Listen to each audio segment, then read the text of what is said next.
While this webinar probably won't be terribly romantic, we will cover, I think, some pretty sexy stuff around the ideas of driving agency growth and building value before a sale. So I'm very excited about today's webinar as we actually have a guest speaker, Charles Fallon, who I believe is going to give you all some great, unique perspective on all things agency M&A. Here at Catapult, I mean, we're always striving to bring you new and different content that matches our goal of growing your business development. And over the last few months, we've had a lot of people ask about this topic of positioning ahead of time for a sale and growing. So we're excited about it. Clearly, you all are too, as we've got a really large group of attendees today. I may not be able to ask Charles all of your questions at the end, but please, during the webinar, go to the questions box on the GoToMeeting app, submit any questions you have as they come up. I promise I will ask as many as time allows at the end for Charles. And if we don't get around to yours, we will for sure reach out via email afterwards. So I know we have a lot of returning viewers from previous webinars, but we have some new folks as well. So I want to start off by really just kind of reintroducing myself for those new folks. Again, my name is Matt Chalet. I'm the EVP of Agency Development here at Catapult and List Partners. I've been a sales guy in new business and marketing roles all of my career. So I approach new biz dev from, just a really proactive standpoint and spend the majority of my time trying to help agencies create simplified and repeatable processes around their biz dev efforts. Basically anything to help their agency grow. I've been on both sides of a cold call or a drip content plan, so I'm always kind of looking at new ways to help people connect for growing their business. On a personal level, I'm an outdoor enthusiast. I've just literally landed late last night after 4 days of ice climbing in Colorado, so I'm running today, purely on coffee and adrenaline, which makes it really great that Charles is here to help run things with the content perspective. 1 minute before I turn this over and we get into the M&A side, I did want to introduce Catapult for those of you that maybe is kind of your first time coming across us or our webinar series that we have here each month. Catapult's a firm that works exclusively with agencies to help generate new bids. So we help create, whether it be processes, implement technologies, generate content or marketing efforts, even outsource the front-end sales approach of your prospecting. Typically, agencies call us when they're having any one of these kind of three problems that you see up here, where they say, hey, we're not identifying or winning work to take our agency in the right direction. They're saying, hey, how do I go about getting new clients outside of referrals? Or how do I just create a new business machine that's always constantly working? So if any of those questions come up for you as well, I want to be sure and offer ahead of time here, we're happy to do a free new business assessment for any of the viewers of the webinar with our president, Mark McMullen. So Mark is an absolute new business magician. He'll help you identify any pain points that may be holding back either your personal or your team's growth from a new biz side. I'm always happy to get on and talk about any sort of marketing or content efforts as well. So you can always email me either here during or after, mattc@Catapult New Business, and we'll get your assessment set up, have a chat with you, and see if there's anywhere that we can help you grow, okay? So finally, and why we're all here, I'm happy to intro, and I'll be switching control over to our guest speaker today, Charles Fallon. So Charles comes to us from London. He's a founding partner at SI Partners, which is a global consultancy practice. I'll let him give you a real intro to his background, but what I can say is that his reputation within the industry is sterling, and his overall knowledge base around all things M&A, I think is a real asset to any agency executive looking to learn more about the business of agencies, their personal agency, and just how to continue moving their agency forward through this acquisition stage that you may be either thinking about embarking on or just beginning. I'll chime back in during Q&A at the end, so everyone don't forget to send those questions as we go. But Charles, I'm gonna let you take it from here, and happy to have you here today. Great. Thank you. Thanks, Matt, and thanks for the invitation to join the session this afternoon. So good afternoon, everybody from London. Although, to be honest, I split my time between New York and London, but I happen to be in London today, so bear with me if I sound a bit too far away. Just as a matter of sort of introduction to myself and our practice, this is a firm I founded with my good friend and colleague Alistair Angus 15 years ago. We were a product of the .com sort of boom and bust. We built one of the first e-commerce businesses in Europe, and prior to that I had a career in advertising. You'll see from the chart coming up, hopefully. Make that work. Just check the chart's moved, which it hasn't. Hang on. Right. So I also spent a decade at Saatchi & Saatchi's advertising agency, where I was very fortunate. Looked after one of the largest technology clients, which is Hewlett-Packard. So that sort of gave me the whole introduction to both the creative world and also the technology world. Us as a firm, we work around the world. We have offices in New York, London, and Hong Kong, and shortly in Singapore. We're a team of about just over 20, and some of the team is listed on the chart you should have in front of you. And we really split the business into two parts. We're primarily, we started life as a consultancy firm, and we help people mainly around growth issues. And because we have trusted relationship with our clients, we also then end up doing all of the M&A. And on the next chart just gives you some examples of recent deals which we've done both in the US. You see WAE, the second one along, is a New York-based and London-based UX business which sold to a South American technology company called Globant. And just below them as an example is the Herschen Group, which is a leading creative agency in all 5 German cities, which was sold in part to WPP J. Walter Thompson. And there are some other examples up there just to give you a flavour of what we do. But fundamentally, we're here to help creative and technology entrepreneurs build and realize their value. One of the things we were asked on this is, how is the landscape changing? And the chart here shows all the way back in 2000 when we set up this firm. In reality, the acquirers in the marketplace in the agency world were just buying businesses for the sake of buying businesses. They spent the decade building scale, as many as you know, and nowadays that's shifted into much more strategic-based acquisitions. And also, of course, we have acquirers from all over the world and from many, many different disciplines. What's really driving this, particularly, is the requirement for digital talent. And the next chart shows the landscape and how that's changed. I was talking to one of my colleagues earlier on today to really just add some flavor to this chart with all these hundreds of logos on it. If we looked at this chart, say 3 or 4 years ago, and if you were typically an agency, a communications agency, you would probably have 2 or 3 groups of people who could be acquirers. Nowadays, it's more likely to be 10 or 14 groups. So quite often our long lists when it comes to marketing businesses are up in the hundreds, whereas in the past they used to be in the tens. So there's a number of things driving that. The major drive, which I'm sure all of you have seen, is the arrival of the technology and consulting firms. They are dramatically short of digital talent, and they need digital experts to sit in front of their customers, which increasingly are not the information or the technology officers, they're in fact the CMOs, the marketing officers. So that's what's driving a lot of the new acquirer landscape, as well as all the technology firms, business outsourcing, and a wealth of new money coming into the sector, which I'll cover now.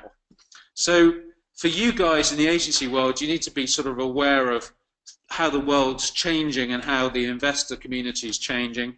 We've obviously got the traditional marketing services groups, the IPG, who just reported some very good financial results, the WPPs, the Omnicoms, the Publicists, but also there are increasingly larger independents, people who are not selling out to the groups, but in their own right are building substantial businesses.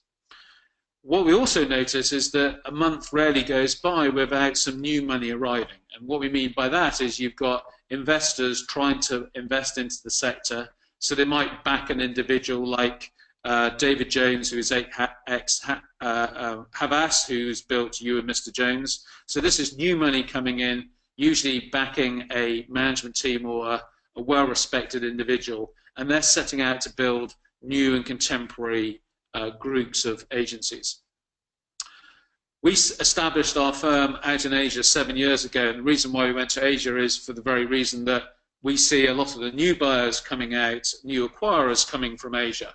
It's a very different environment. It takes a long time to build relationships, and that's something which you need to be aware of, because obviously the cultural differences between the West and the East. They are also, although they're public companies quite often, they're still run by families. You have this rather quasi-public family office kind of arrangement. But again, it's something which people should consider, particularly if you're wanting to build more of an international perspective to your business. And the same applies in South America.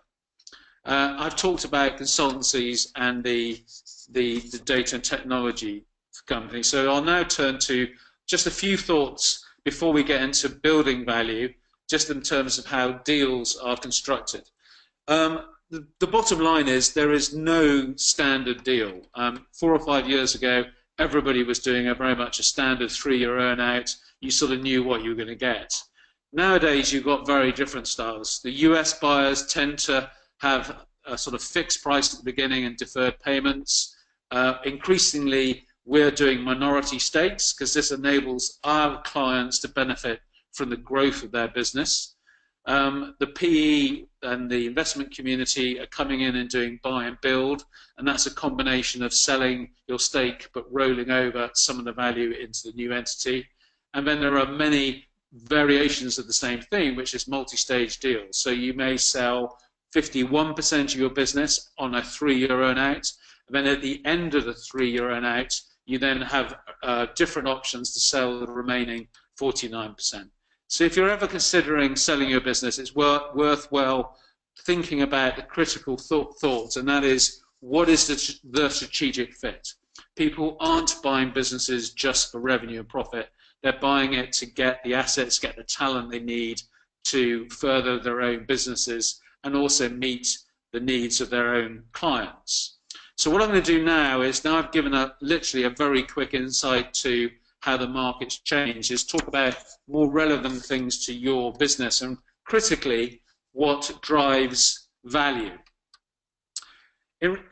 Although profit and growth was the only measure, nowadays there are many different views when it comes to profitability and growth. I've given a couple of benchmarks here. So most of our clients are already in the top quartile when it comes to performance. So they're probably doing north of 20% profitability, and also their businesses are usually going through rapid periods of growth. This doesn't mean to say these are hard lines. You can be below these thresholds, so I would suggest as low as 15% profitability is okay, and 10 to 15% growth. But the strategic reason to sell your business must then deliver growth. In other words, the partner, your acquirer, finds a way, or you work together to increase your profitability and increase your growth. In other words, there has to be a strategic reason for doing an acquisition. Your acquirer should help you succeed better and faster. The two other critical ones I've written down here is clients and management. Clients, I think we can spend quite a lot of time with, and I know Matt's team works hard in terms of driving new clients to his agencies. But in terms of clients, it's important that you have a reasonable spread. Acquirers will be always nervous if all your eggs are in one basket. So if you have more than, say, 40% of your revenue and your profitability coming from one client, that will make them nervous. You know, ideally, you want 4 or 5 big clients with a sort of even spread across all of them. It also depends where you are, but increasingly, acquirers, because they are international, want to see demonstration that you're able to manage and win global brands. Doesn't mean to say you need to work internationally, but you certainly need to be able to manage and have the respect of global brands. In terms of management, This is sometimes always a bit of an issue when it comes to selling private businesses, because obviously the equity and the shares tend to be in one or two people's hands. Again, in this day and age, that's something you need to address prior to selling a business, and we spend a lot of time building leadership teams and putting in place shared equity ownership schemes, because the acquirers, at the end of the day, the risk to them is people make some money day one and then leave quite quickly. In this day and age, increasingly people will tie a metric of your staff into the deal. So for example, some of the deals we're doing at the moment with the consulting firms, so these are the big consulting firms buying into our clients' skill base, they're actually making a key metric for you earning your value over time on the retention of their staff. So in other words, if you retain your top team, you will get 100% payment, but if you lose half of your top team, you won't probably get the substantial part of your deferred payment. So it's interesting that as different acquirers come into the marketplace, they're, as it were, taking these drivers you see on this chart here and altering the bias depending what their own particular requirement is.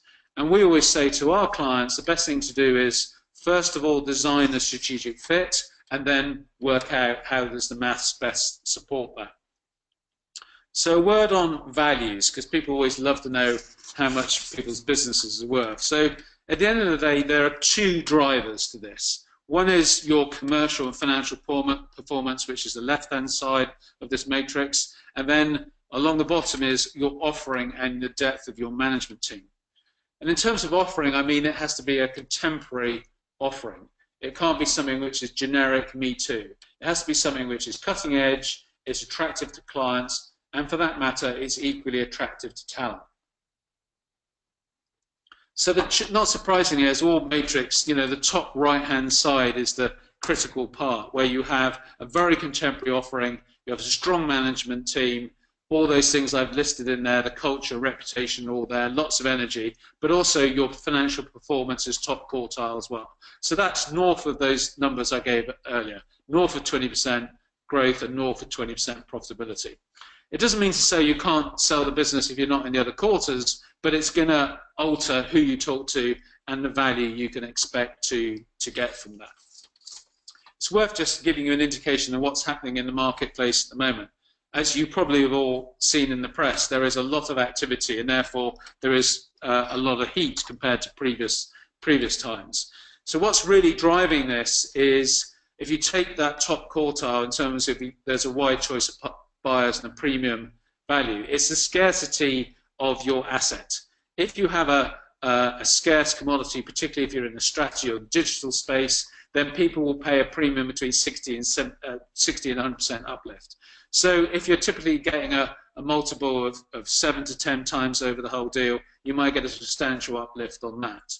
Of course, if you're willing to work for a longer period of time, i.e. if you add time, you're obviously going to get a further value. So if you're prepared to do 5 years, you might still then double the amount of value you can generate. So some of the valuations we're seeing at the moment, where you're getting half of the deal constructed on a multiple of revenue.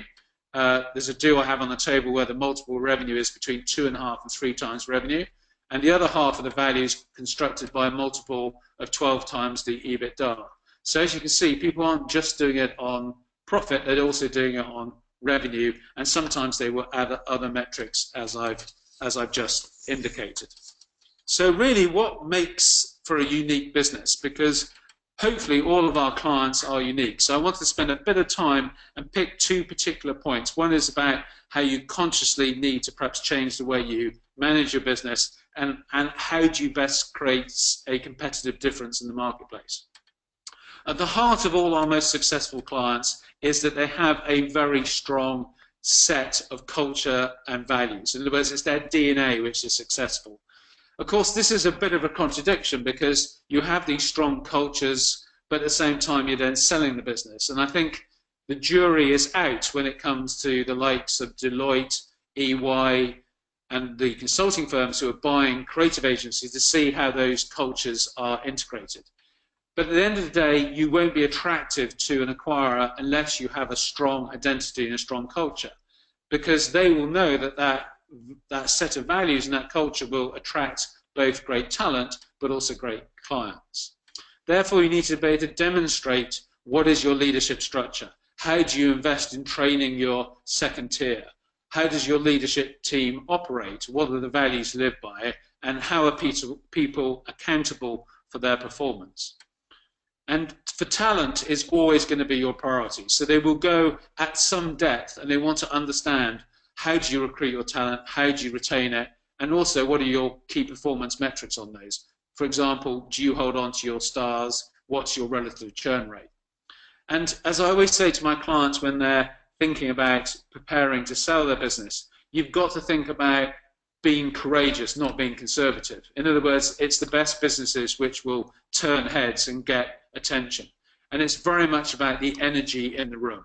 When acquirers walk into the building, they're usually very good at understanding where a business is at. And I'm very fortunate. I spend my life walking into agencies all over the world.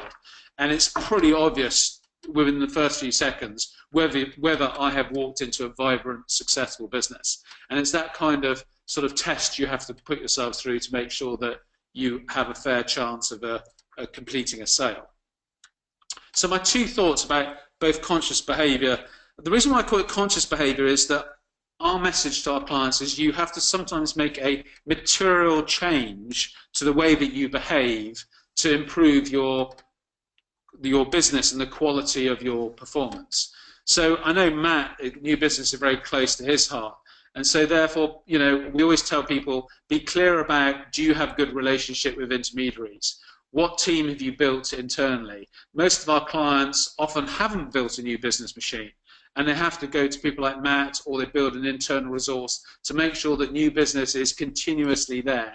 It's not something which they just do through a quiet period. Because if you're going to build your business at 20% a year, you need a new business machine behind that. Also, our clients need to get stricter about which clients they take on. This is not about chasing every piece of business. It's about being more rigorous about how you select your clients. And that's about having better conversations and perhaps even developing some of the skills internally that people are better at judging personalities and how to build good communications and good rapport. And at the end of the day, you need spreadsheets on this stuff. This is about the math. This is about making sure you've got enough people in your pipeline and that someone is running that process to make sure you can drive the kind of growth figures the acquirers will look for. On clients, it's also been slightly more conscious about the evaluation of what is a good client. Often when we meet agencies, one of the first things we do is we convince them to get rid of their bad clients, because quite often people put their best people on their worst clients, and then they get upset when their best people leave. The answer is because we shouldn't be working with some of these people, and we deserve, if that makes sense, better quality clients. Also, increasingly, the procurement model, which I know is a bane to everyone's life, is pretty broken. So increasingly, we're encouraging our clients to develop new ways of working with clients, and that enables you to build longer-term relationships. And I know one of the questions which probably will come up about, you know, when an acquirer looks at the business, what kind of longevity of relationships do they look for? And the answer is they look for plenty. You know, if you've worked for clients for 4 or 5 years, that's going to be profound compared to people who just come and go on a sort of half-yearly or yearly basis. Perhaps the last one is talent. And again, in the third extent, this should be the first one we talk about. But people always underinvest in their talent. And at the end of the day, if you're going to go through a period of growth and in selling your business, that's going to take you anything between 3 to 5 years from today into the day you finally perhaps retire or leave the business.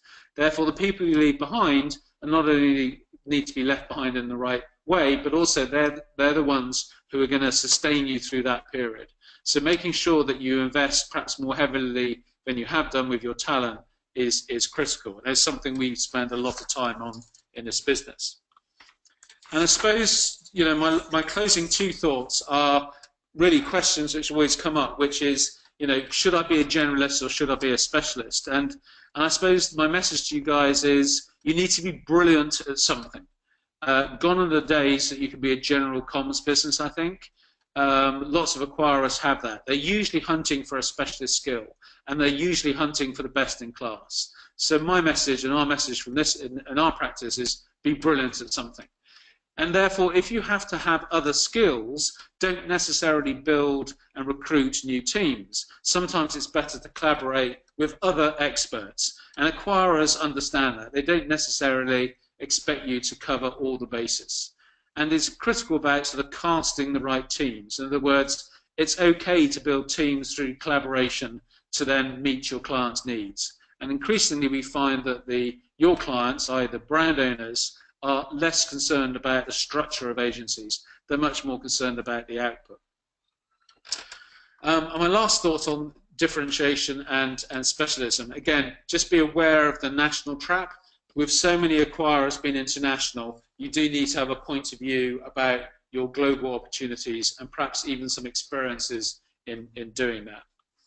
So when it comes to selling a business, to contradict myself, we have a mantra in our practice which is it's not really about selling.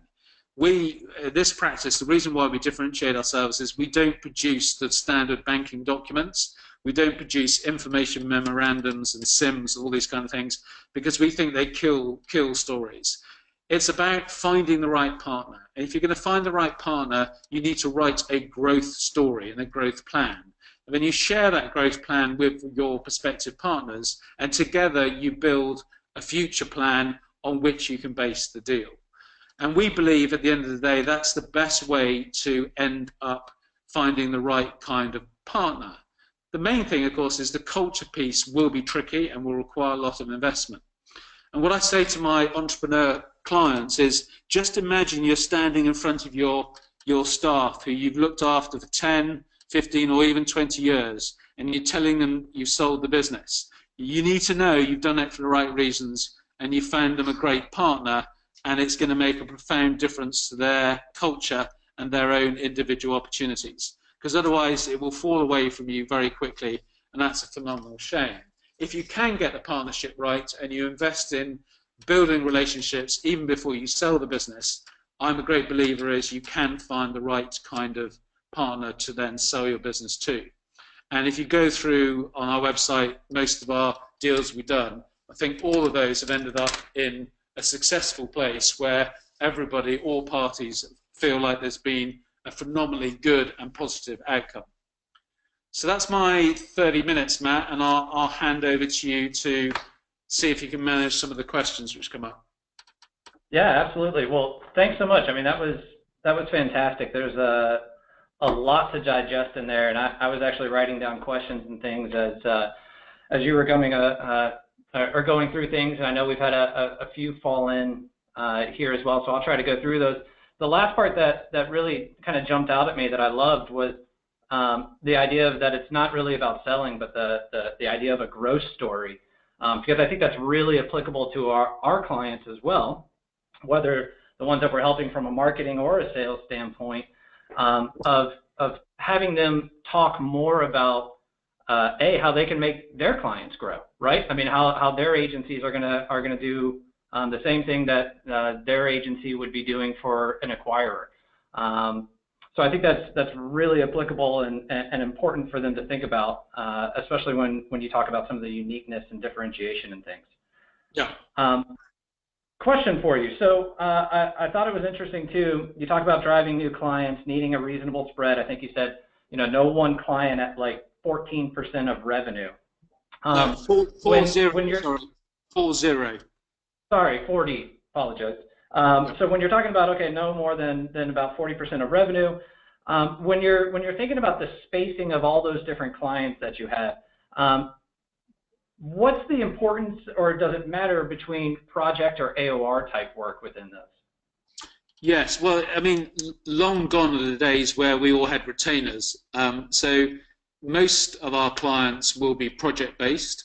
So what you have to demonstrate is that you still have ongoing relationships with your clients, even though it might be project by project. And therefore, you need to make sure you have a very robust forecasting model to make sure that you manage the risk inherent with doing project work.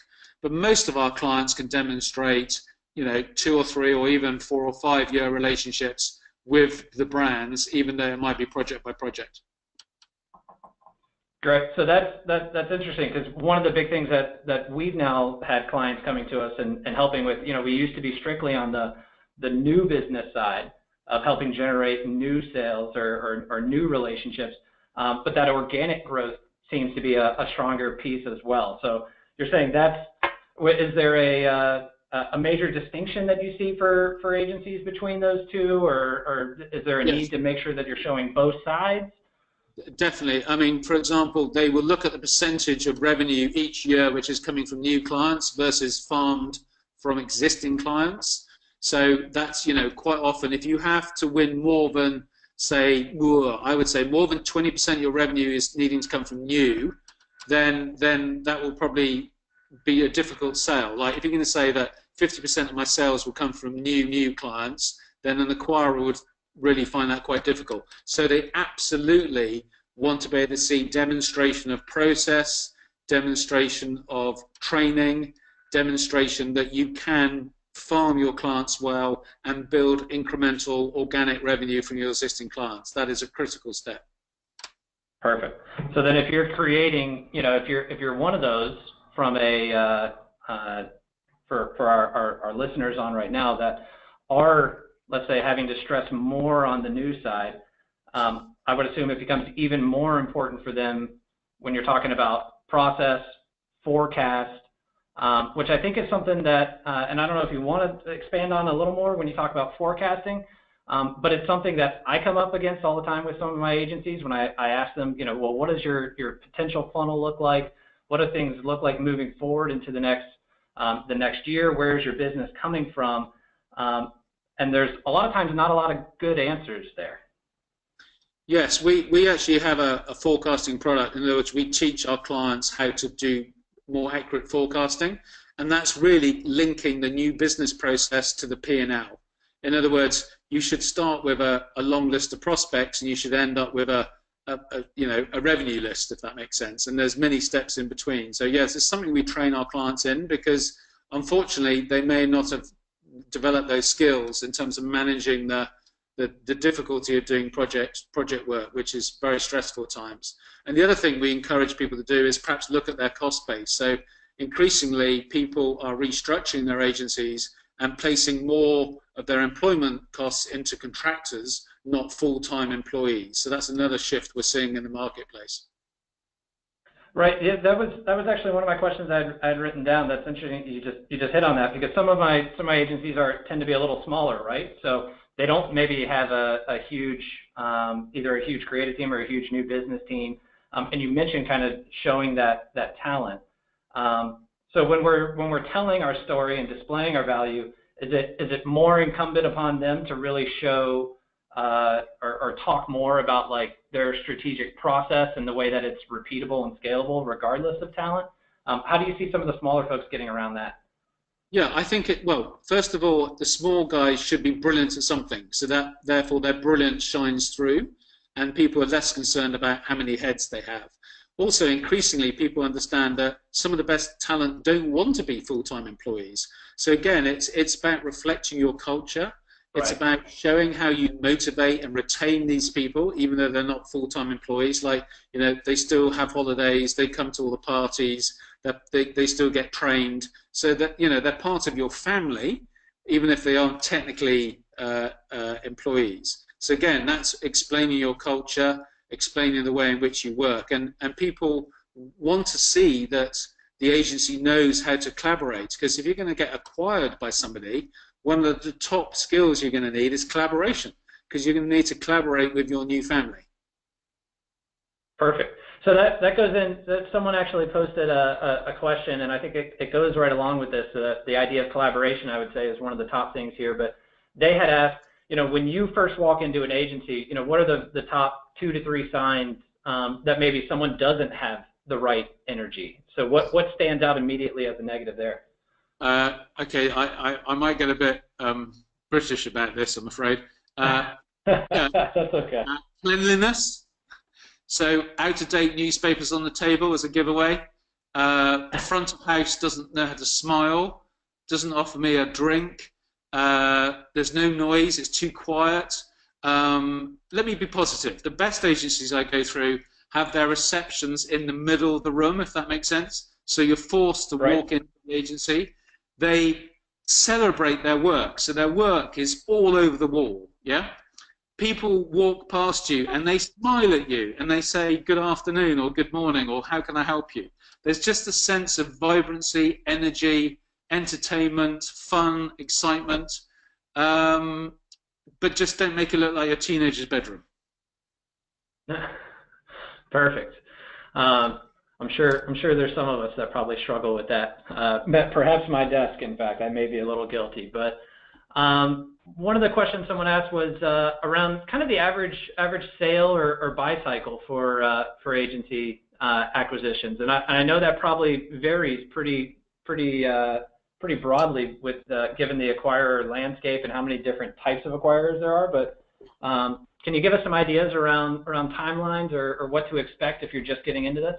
Yeah, so absolutely. So in terms of, let's talk about maximizing value. If you want to maximize value, doing anything shorter than 3 years is probably selling yourself short if you've got a growing business. Most of them, the average ends up being about 4 years. I have one which is out of Asia, which is 7 at the moment, because the Asian acquirers like to do even longer deals.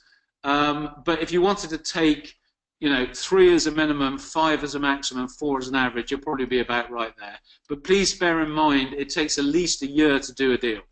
From setting off on the journey to closing payment and papers, it takes you a year because the acquirers just do not move at the pace us entrepreneurs move at. Right. So I mean, that's just a perfect reminder, especially for my folks of principals of agencies that are thinking about this.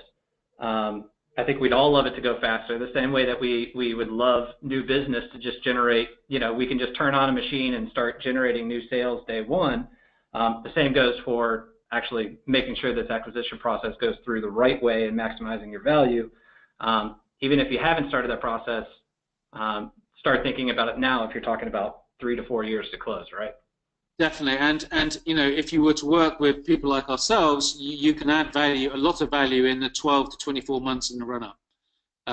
You can definitely improve your value and your chances of selling the business. And it's not surprising, really. You guys are focusing on your work, and at the end of the day, it's having somebody who sees and reviews and makes suggestions on your business from the eyes of the acquirer. It's just having that knowledge. Absolutely. Another question here that we got was, what's the most common missing role or process in terms of having a new business engine? Assuming you have one, right? So what do you most often see people missing from a new business process or machine? That's a brilliant question. There's 2 answers to that. One is they don't have a relatively young person who's running the process day to day with spreadsheets and nagging people to make phone calls. So you need someone to turn the handle, if that makes sense. And that's virtually a full-time job. I love these people also to be perhaps talent scouts as well, because they can hunt for new clients. They can also hunt for new talent. So I usually try and pick the most extrovert, high energy 26, 27, 28-year-old in the firm and give them that task to do. And the other one, which people never realize, is for some reason the founders or the principals of business think that they should stop selling when the businesses get a bit bigger.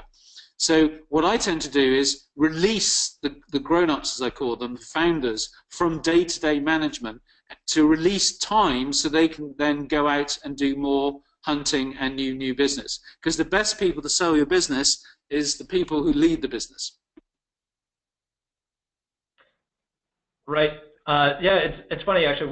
We see a lot of I'd say a lot of agencies that either A have done what you said, where they put a young person in that role, but they didn't put any kind of real resources behind them. Yeah. So you've got a person that's either supposed to be handling new business, but they don't really have a process to work around, or they don't have like a CRM or marketing automation or something along those lines. And I think that probably digs back into the culture side of what you're talking about, where you start grinding those enthusiastic young people, right? Just from a mistake standpoint, that's something that we see some people run up against. And then you think founders and principals, that's probably the top person that should be doing outreach, or do you think, if you had a percentage of time, how much time would you say they should be spending on new business each day? 50%. Great. So 50% is a lot of time. They should be meeting your senior clients and meeting new clients, because don't forget, they should be also checking in with their clients to see if they're getting a good product, because of course more work will come from your current clients. But I would say they need to be out in the real world at least 50% of their time. And unfortunately, lots of our clients get stuck at their desks. And once you release them from their desks, they suddenly get re-empowered with their business, and they are the best people to go and speak to both clients and also prospective clients, or for that matter, the intermediaries and the other people who can introduce business to them. Right. If we were in a live room right now, I mean, I'd love to see how many people raise their hands that are a principal or an exec that is spending 50% or more of their time on new business, because I would be shocked if it was very many, based off of I mean, what gets you there is having the passion for the agency, having the passion for what you do, and so it gets really tough to give up some of that control. And I personally understand having to kind of step away and do some of that stuff. So I think it's important. I'm glad you brought that up. Someone had a sorry. Go ahead. Let's go ahead. I was just going to say, someone else had a question about what if your clients are government, so they themselves are not necessarily growth oriented. Yeah, no, we understand that. To be honest, if you have government clients, certain acquirers love them and certain acquirers are terrified of them. So it just is a bit of those. It just polarizes views. And I also agree that they don't necessarily grow, but they should be higher margin businesses. I always say to people, you need to diversify a bit, or you just need to recognise that if you only have government contracts, you're gonna sell it to another business who also has government contracts. But bear in mind, there are some new buyers in the marketplace. For example, there's a consulting firm called ICF based in Washington who acquired a business in New York whose name just escapes me. It'll come back to me in a minute. And they have a heritage in government contracts. So there are ways through that, but I agree with you. It's a tougher market to be in, but can be more profitable if you get it right. So probably, if this goes back to the thought that if you're going to be dealing with those, then specialize in it and use that as a unique differentiator when you're actually approaching any of these acquirers or talking about it. Really own it as that differentiation piece. Yeah, and the consulting firms will love to acquire you because they realize that actually government contracts are some of the hardest contracts to manage, so you must be good at what you can do. Right. Okay, well, I think we got a couple more minutes. I still have a few more questions if you all want to hang on the line. I know we're up at about 45 minutes here. Let me there's a couple different ones here. I'm sorry, y'all. I want to make sure you get through them, and for sure I will be emailing these over to Charles as well, so that way he can email you directly, or I can for any of these responses. Is there a minimum revenue number that you think for entering the process? A minimum what? Sorry. Revenue number. It depends what you specialize in, but if you wanted a benchmark, you need to be at about $6 or $7 million revenue and about 15% margin. I only say that because most big organizations just won't be able to switch the machine on unless you've got to that kind of scale. Now, obviously, if you're bigger than that, it gets easier. But there is a sort of minimum of revenue of about sort of $7 million, I would suggest. Okay.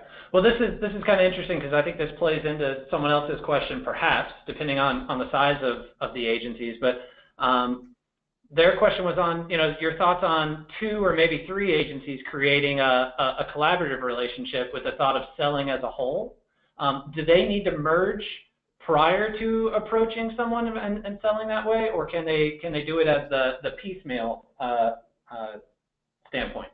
If it's a financial acquirer, i.e. someone investing, they can do it piecemeal. But if it's a trade acquirer, they need to do it in advance. So, an example, we did a deal with Brooklyn Brothers, which actually were two separate companies, even though it had the same name in London and New York. We first of all merged the businesses, both structurally in terms of the talent and the leadership, before we sold the business to IPG. So, ideally, you would do it in advance. You could leave them as separate legal entities, but you would have to make sure that the leadership team is already working as one team. So legally, you might be able to leave them separate, although that might put some acquirers off, but they certainly need to see demonstration that they're buying one team and one culture, because the anxiety is that the three different cultures won't work together. But certainly it's something we've done in the past, and if they all know each other and they respect each other and have the same set of values, then yes, that can be very productive. Fantastic. Well, we're up against it here, so I'm gonna let I think turn everyone loose here. I mean, I think this was really great, Charles. We all really appreciate it.